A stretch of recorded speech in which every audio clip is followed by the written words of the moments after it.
ঝড় কখনো হঠাৎ করেই চলে আসে না, তার জন্য প্রস্তুতি নিতে হয় এবং ধীরে ধীরে সে শক্তি উপার্জন করে এবং সামনের দিকে এগোয়।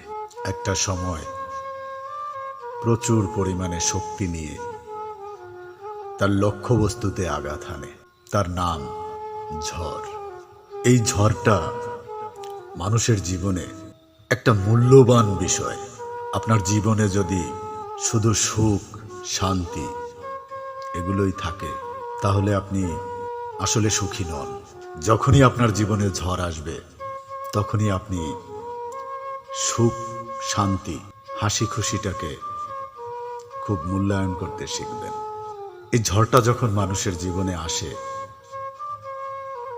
তখন সমস্ত কিছু যেমন উলট পালট করিয়ে দেয়, ঠিক একইভাবে মানুষকে বাঁচতেও শেখায় যুদ্ধ করতে, শেখায় ঘুরে দাঁড়াতে।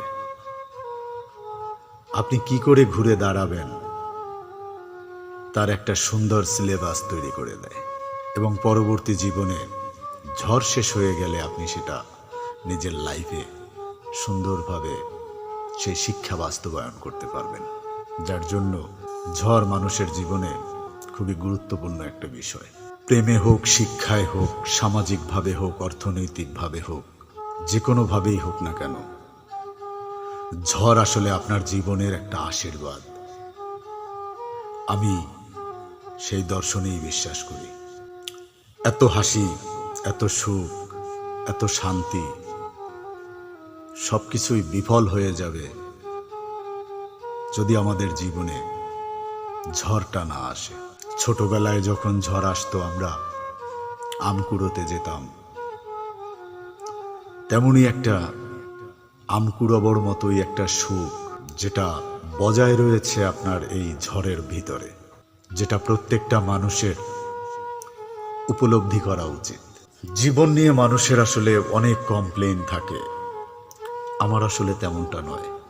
আমি শুধু একটা জিনিস জানি, একটা জিনিস মানি, একটা দর্শনে বিশ্বাস করি। জীবন যেখানে যেমন, স্বয়ং খোদা তাআলার উপরে ভরসা করা ছাড়া আমাদের আসলে আর অন্য কিছু করার নেই। সে যেটা চান সেটায় সাপোর্ট করা ছাড়া বিকল্প কোনো কিছু করার রাস্তা আসলে এখনো তৈরি হয়নি। আমরা চেষ্টা করি, প্রশ্ন আসে কেন চেষ্টা করি? একটু ভালো থাকার জন্য লড়াই করি, ফাইটিং করি, কিন্তু এই কপালে যা লিখে রেখেছেন উনি, সেটা কি খণ্ডাতে পেরেছি কোনো?